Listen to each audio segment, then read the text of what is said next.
নামাজি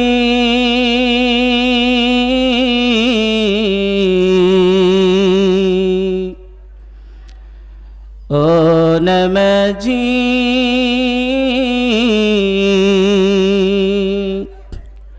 কোরআন দিয়ে নামাজ পড়ো সমাজ কেন গড়ো না লা ইলাহা জোরে লা ইলাহা লা ইলাহা তাই ফেরে কাফেরেরা তাই ফেরে মেরে ক্ষত বিক্ষত করে ফেরেশতা এসে চায় ধ্বংসের হুকুম হে আল্লাহ ক্ষমা করো হে তায়েফবাসী ওরা তো বোঝেনি আমি জি মুহাম্মদ বালাগাল উলা বিকামালিহি কাশাফাত তুজা বিজামালিহি حسنت جميع خصاله صلوا عليه وعلى آله আজ মন্ত্রীরা সব কোথায় গেল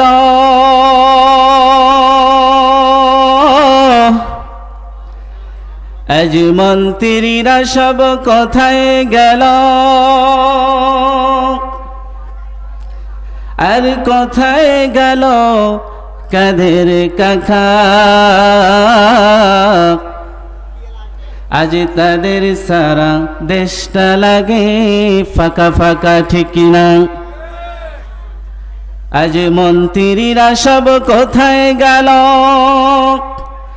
আজ এমপিরা সব কোথায় গেল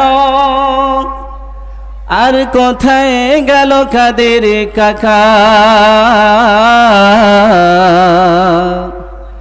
আজ তাদের সারা দেশটা লাগে ফাঁকা ফাঁকা চিল্লাইয়া বলুন ঠিক কিনা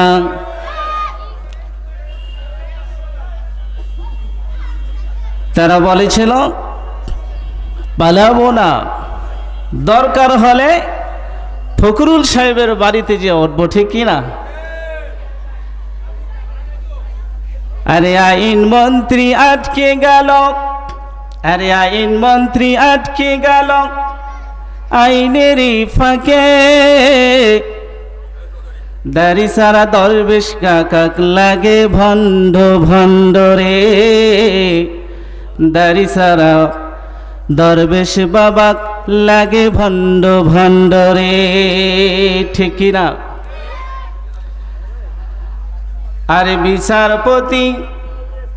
আরে বিচারপতির ফাটিয়ে দিল আরে বিচারপতির ফাটিয়ে দিল বিশাল বড় আন্ডারে আস্তাদের চারা দেশটা লাগে ফাঁকা ফাঁকা রে ঠিকিরা সম্মানিত উপস্থিতি আজকের এই 2 দিন ব্যাপী ঐতিহাসিক তাফসীর কোরআন মাহফিলের সমাপনী দিনে আমি আপনাদের সামনেই খুতবার শুরুতেই মহাবিশ্বের মহাগ্রন্থ আল কোরআন থেকেই একটি আয়াতে কারিমা তেলাওয়াত করছি সূরাটি হচ্ছে নিসা আয়াত নাম্বার হচ্ছে 85 আয়াতে কারিমা থেকে আপনাদের সামনে সংক্ষিপ্ত আকারে কয়েকটি মেসেজ দেব ইনশাআল্লাহ আল্লাহ রাব্বুল আলামিন বলেন من يشفع شفاعة حسنة يكن له نصيب منها আল্লাহ রাব্বুল আলামিন বলেন তাফসীর ইবনে কাসির থেকে বলছি তোমরা যখন নেতাকে পছন্দ করবা, তোমরা যখন নেতাকে চুজ করবা, নেতাকে যখন তোমরা সাপোর্ট করবা, ভোট দিবা, পছন্দ করবা, মেম্বার বানাবা, চেয়ারম্যান বানাবা, এমপি বানাবা, মন্ত্রী বানাবা, রাষ্ট্রপ্রধান বানাবা, তখন তোমরা এই জিনিসগুলো তোমরা খেয়াল করবা। তোমরা যদি কোনো খারাপ মানুষকে সাপোর্ট করো, কোনো খারাপ মানুষকে যদি মেম্বার বানাও, চেয়ারম্যান বানাও, এমপি বানাও, মন্ত্রী বানাও, মাইয়াশফা শাফাতান, তারা যদি একটা খারাপ কাজ করে তাহলে তোমাদের আমলনামায় ওই খারাপ কাজের পাপ অ্যাকাউন্টে, আপনার অ্যাকাউন্টে চলে আসবে। তারা যদি ক্ষমতায় যায়, তারা যদি গম চুরি করে, তারা যদি টিন চুরি করে, বিধবা ভাতার টাকা যদি তারা মেরে খায়, আল্লাহ রাব্বুল আলামিন তাদের ব্যাপারে জানিয়ে দিলেন, মান ইয়াশফা শাফাআতান হাসানাতান ইয়াকুল লাহু নাসিবুন মিনহা। খারাপ নেতা যখন ওই চেয়ারে বসবে, চেয়ারে বসে যখন একটা সিংহাসন দিয়ে যখন 1 লক্ষ টাকা, 1 কোটি টাকা যখন মেরে খাবেন, আপনি যখন কিয়ামতের মাঠে উঠবেন, যখন আল্লাহ রাব্বুল আলামিন আপনার বিচার ফয়সালা শুরু করে দেবে, যখন আল্লাহ রাব্বুল আলামিনের নিযুক্ত ফেরেশতাগুলো আপনার হাতে আপনার আমলনামা দিবেন, যখন আপনি মাথা নত করে আপনার আমলনামাগুলো পড়া শুরু করে দেবেন, তখন দেখবেন আপনি দুর্নীতি করে 1 কোটি টাকা মেরে খেয়েছেন, কিন্তু আপনি ছিলেন একজন কৃষক। আপনি যখন আল্লাহকে জিজ্ঞাসা করবেন, ওগো আল্লাহ, আমি তো দুনিয়াতে 1 কোটি টাকা কখনো চোখ দিয়ে দেখি নাই, 1 কোটি টাকা তো দূরের কথা, আমি 1 লাখ টাকাও কখনো চোখ দিয়ে দেখি নাই, কিন্তু এই যে আমার আমলনামায় 1 কোটি টাকা দুর্নীতির মামলা কেন আমার এই আমলনামায় লেখা হলো? আল্লাহ রাব্বুল আলামিন তখন এই আয়াতটাকে তেলাওয়াত করবেন, মান ইয়াশফা শাফাআতান হাসানাতান ইয়াকুল লাহু নাসিবুম মিনহা। এই দুনিয়ার মানুষগুলো, আমি যে জালিকাল কিতাব, মহাবিশ্বের মহাগ্রন্থ আল কোরআন দিয়েছিলাম, তোমার জীবনটাকে আলোর পথে চলার জন্য, নেতাকে চুজ করার জন্য, প্রধানমন্ত্রীকে চুজ করার জন্য, এমপি মন্ত্রীকে চুজ করার জন্য, তুমি যে ওই খারাপ লোকটাকে জেনে বুঝে ইচ্ছায় তুমি যে ওই খারাপ লোকটাকে সিল মেরে ভোট দিয়ে তুমি যে জয়যুক্ত করে তাকে ওই চেয়ারের মধ্যে বসার কারণে, ওই 2 নম্বরের লোকটাকে চেয়ারের মধ্যে বসার কারণে সে ওই চেয়ারে বসে 1 কোটি টাকা মেরে খেয়েছে, আমি আল্লাহ রাব্বুল আলামিন ফেরেশতার মাধ্যমে 1 কোটি টাকা মেরে খাওয়ার যে গুনাহটা হয়, সেই গুনাহটা আমি তোমার অ্যাকাউন্টে জমা করে দিয়েছি। নাউজুবিল্লাহ। তাহলে প্রথম কথা আমরা বুঝলাম, কোনো খারাপ লোককে যদি ভোট দেওয়া হয়, কোনো খারাপ লোককে যদি এমপি বানা হয়, মন্ত্রী বানা হয়, মেম্বার চেয়ারম্যান বানা হয়, এমনকি তাফসীল কোরআন মাহফিলের যদি সভাপতি বানানো হয়, জেনে বুঝে ইচ্ছায় যদি এই কাজগুলো আমরা যদি করি, কাল কিয়ামতের দিন আমরা আমাদের অ্যাকাউন্টের মধ্যে সেই গুনাহগুলো দেখতে পারবো। কি দেখতে পারবো? নেতা লেট্রিন চুরি করে, লেট্রিন বিক্রি করে 500 টাকা মেরে খেয়েছে, সেই লেট্রিন বিক্রি করার টাকাও আমার অ্যাকাউন্টে লেখা থাকবে, ঠিক কিনা? আল্লাহ রাব্বুল আলামিন তখন কি করবেন? ওই নেতাকে যারা সাপোর্ট করেছে, দুর্নীতি নেতাকে সাপোর্ট করে ভোট দিয়ে ক্ষমতার চেয়ারে বসার কারণে লেট্রিনের যে মামলা, লেট্রিনের টাকা খেয়ে যে আমরা দুনিয়াতে নেতাকে সাপোর্ট করেছিলাম, কিয়ামতের দিন ওই লেট্রিনটা আমাদের গলার মধ্যে পরিয়ে দেবে।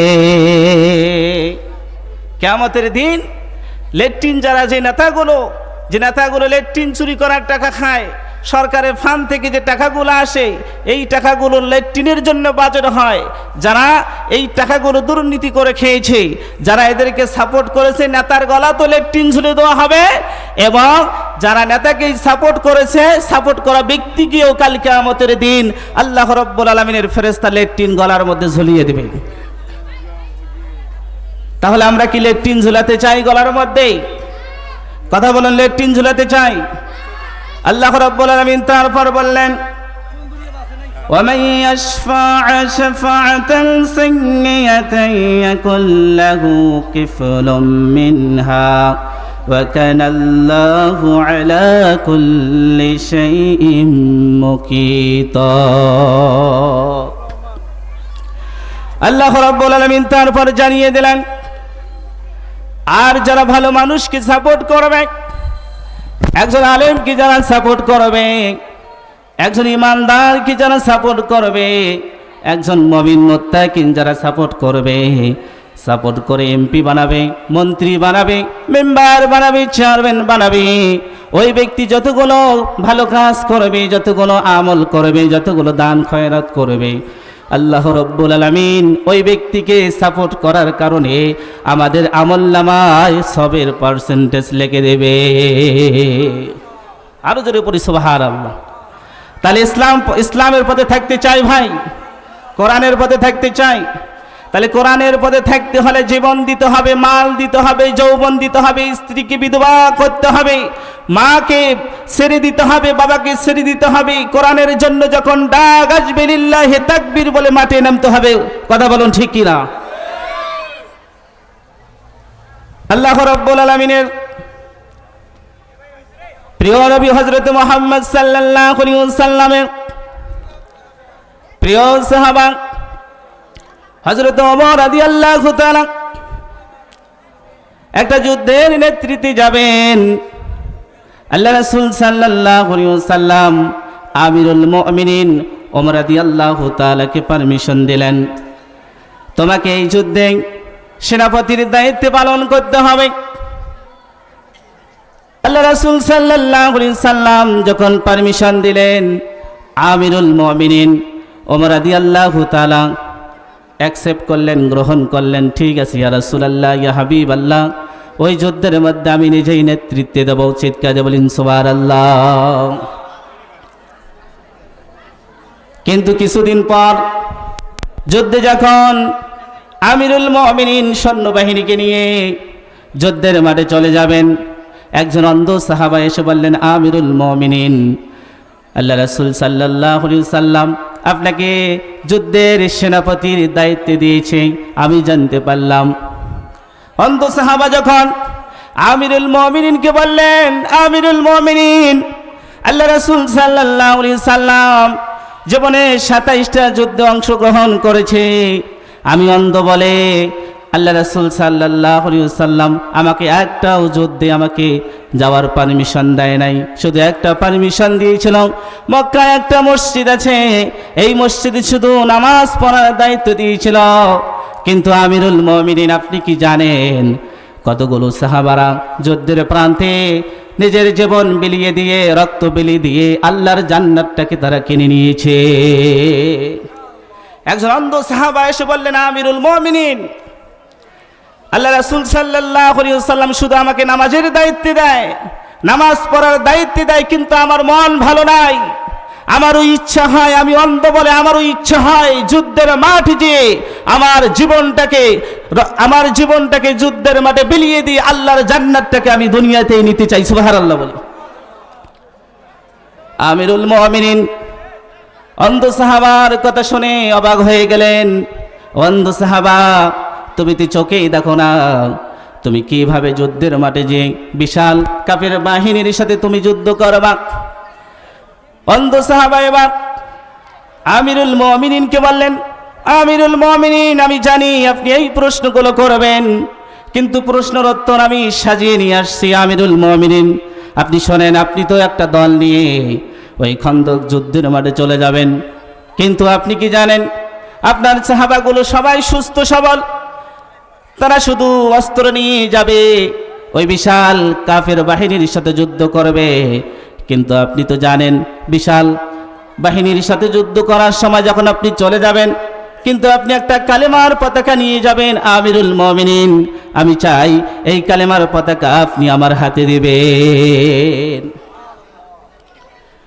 অন্ধ সাহাবা এসে বললেন, আমিরুল মুমিনিন, বিশাল বাহিনীকে নিয়ে যাচ্ছেন ওই খন্দক যুদ্ধে, বিশাল কাফের বাহিনীর সাথে যুদ্ধ করার জন্য, কিন্তু আল্লাহ রাসূল আমাকে শুধু নামাজের দায়িত্ব দেয়, আমার মনে হয় এই নামাজ দিয়ে ইবাদত দিয়ে আমি জান্নাত পাবো না।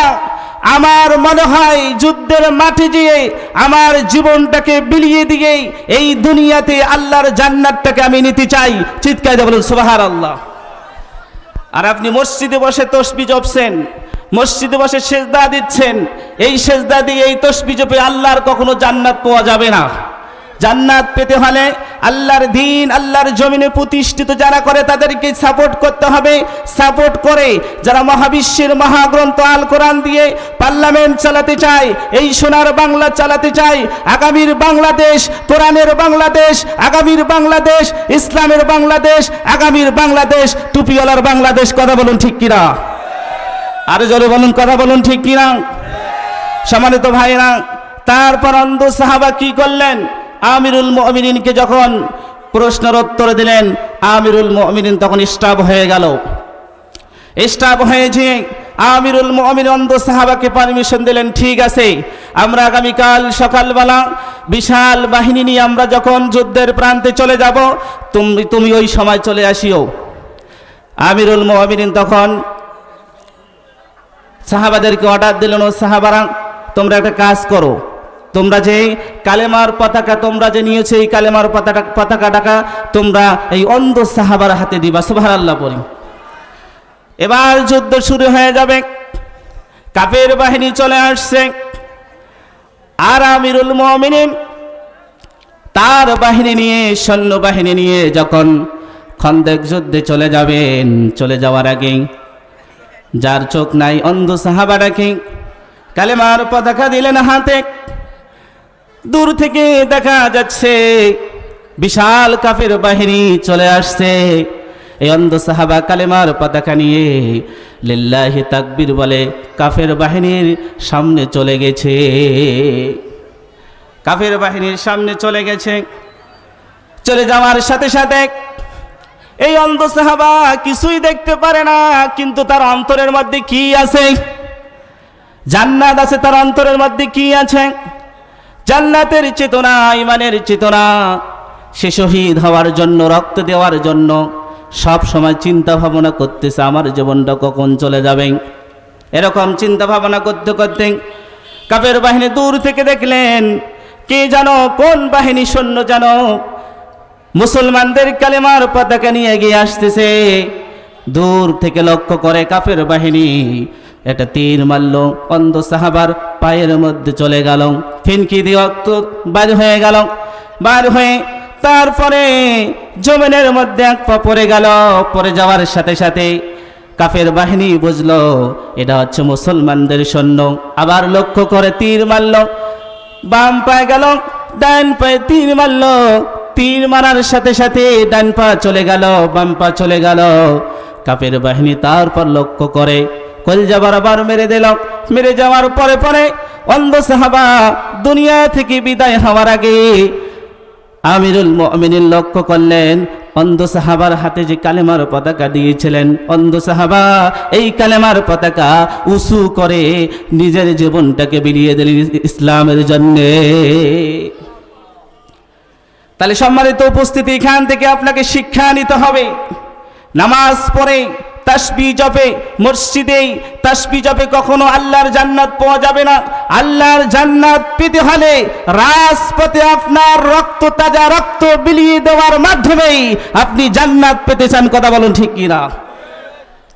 তারপর কি হলো আরেকটা, আবু হানিফা রাহমাতুল্লাহ আলাইহি এনার জীবন থেকে একটা শিক্ষা নিতে হবে। কি শিক্ষা নিতে হবে?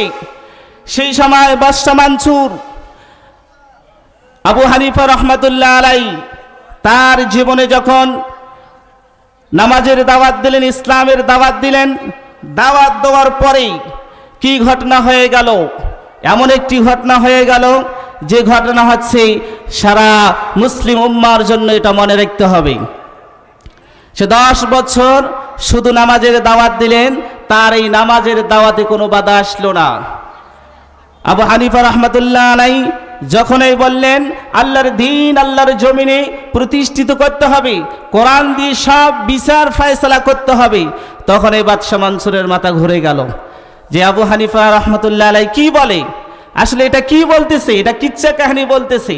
এর আগে নামাজের দাওয়াত দিছে সব কিছু ভালো, যাকাতের দাওয়াত দিছে সব কিছু ভালো। যখন এই মহাবিশ্বের মহাগ্রন্থ আল কোরআন দিয়ে নেতাকে চুজ করতে হবে, নেতাকে সাপোর্ট করতে হবে, বাদশাহ মনসুর যখন চিন্তা ভাবনা করলো এই কোরআন দিয়ে যদি নেতা চুজ করা হয়, নেতা পছন্দ করা হয়, আমার তো আর চেয়ার থাকতেছে না। বাদশাহ মনসুর এবার তার সৈন্যবাহিনীদেরকে অর্ডার দিলেন, ও সৈন্যবাহিনীগুলো তোমরা যাও, আবু হানিফাকে তোমরা অ্যারেস্ট করো। সৈন্যবাহিনী যে আবু হানিফা রহমাতুল্লাহ আলাইহিকে অ্যারেস্ট করা হলো, অ্যারেস্ট করে জেলখানার মধ্যে বন্দী করা হলো। আবু হানিফা রহমাতুল্লাহ আলাইহি একটানা 8 বছর জেলে ছিলেন। কয় বছর? আবু হানিফা রহমাতুল্লাহ আলাইহি একটানা 8 বছর জেলে ছিলেন। তারপরও বাতিলদের কাছে মাথা নত করে নাই, বাতিলদের কাছে আপোষ করে নাই। তারপরও মহাবিশ্বের মহাগ্রন্থ আল কোরআনের কথা বলা শেষ করে নাই। এত জুলুম নির্যাতন করা হয়েছে আবু হানিফা রহমাতুল্লাহ আলাইহিকে। কিরকম জুলুম নির্যাতন করা হয়েছে? 8 বছর জেলে ছিলেন। আবু হানিফা রহমাতুল্লাহ আলাইহি বলেন যে আমাকেই চাবুক মারা হোক, যাহা কিছু করা হোক না কেন, শুধু একটা সময় আমি দুঃখ পেয়েছিলাম। আমার বুড়িমা ছিল বাড়ির মধ্যে, আমার বুড়িমাকে বাদশাহ মনসুর তার সৈন্যবাহিনীকে দিয়ে আমার মাকে প্রতিদিন সকালবেলা নিয়ে আসতো, আর আমাকে ন্যাংটা করে আমার মায়ের সামনে আমাকে পিটানো হতো। নাউজুবিল্লাহ। আবু হানিফা রহমাতুল্লাহ আলাইহি বলেন আমাকে জেলে ভরে বাদশাহ মনসুর একটা প্রস্তাব দিলেন, তুমি যদি এই কথাটা তুমি যদি চেঞ্জ করো যে কোরআন দিয়ে নেতা চুজ করা হবে না, যারা যেরকম করে পারে নেতা পছন্দ করবে, তুমি শুধু এই আয়াতের কথাটা তুমি অপব্যাখ্যা করো। আবু হানিফা রহমাতুল্লাহ আলাইহি বললেন আমার জীবন যাবে, সব কিছু যাবে, আমি স্ত্রীকে বিধবা বানাবো, সন্তানকে সব কিছুকে আমি আল্লাহর জন্য ছেড়ে দিতে পারি, কিন্তু আল্লাহর একটা কোরআনের অপব্যাখ্যা আমি করতে পারি না। বাদশাহ মনসুর তার সৈন্যবাহিনীদেরকে দিয়ে তার মাকে নিয়ে আসা হলো। নিয়ে আসে আবু হানিফা রহমাতুল্লাহ আলাইহিকে জেলে বন্দি করে তার মাকে সামনাসামনি মোকাবেলা করলো। মোকাবেলা করে আবু হানিফা রহমাতুল্লাহ আলাইহিকে ন্যাংটা করা হলো। একটা মায়ের সামনে একজন যুবক ছেলেকে যদি ন্যাংটা করে মারা হয়, এর মতো দুঃখজনক আর কথাই এই দুনিয়াতে হয় না। এটা কিসের কারণে মার খেলো? মহাবিশ্বের মহাগ্রন্থ আল কোরআনের কারণে মার খেলো, আল্লাহর জান্নাতের জন্য মার খেলো। যদি নামাজ পড়ে মসজিদে তসবিহ জপে যদি আল্লাহর জান্নাত যদি পাওয়া যেত, ইমাম আবু হানিফা রহমাতুল্লাহ আলাইহি কখনো 8 বছর জেলে থাকতো না। কথা বলুন ঠিক কিনা? বাদশাহ মনসুর এবার কি করলেন? তুমি কি ইসলাম ছাড়বা না? তুমি কি আয়াতটার অপব্যাখ্যা করবা না? আবু হানিফা রহমাতুল্লাহ আলাইহি বললেন না না, আমি কখনো এই আয়াতের অপব্যাখ্যা করতে পারবো না। এবার সৈন্যবাহিনীদেরকে পাঠিয়ে দিলেন, ও সৈন্যবাহিনীরা, তোমরা আবু হানিফার মাকে তোমরা অ্যারেস্ট করে তার মাকে নির্যাতন করো। তার মাকে উলঙ্গ করা হলো। চিৎকার দিয়ে বলেন নাউজুবিল্লাহ। লিল্লাহি তাকবীর, লিল্লাহি তাকবীর। বিশেষ মুফাসসিরের আগমন, স্বাগতম। বিশেষ মুফাসসিরের আগমন, স্বাগতম। মাহফিল কমিটির পক্ষ থেকে লাল গোলাপ শুভেচ্ছা। বিশেষ মুফাসসিরের আগমন, স্বাগতম। লিল্লাহি তাকবীর, আল্লাহু আকবার। বিশেষ মুফাসসিরের আগমন, স্বাগতম। মাহফিল কমিটির পক্ষ থেকে লাল গোলাপ শুভেচ্ছা। আমাদের পক্ষ থেকে লাল গোলাপ শুভেচ্ছা। কৃষি কলেজের পক্ষ থেকে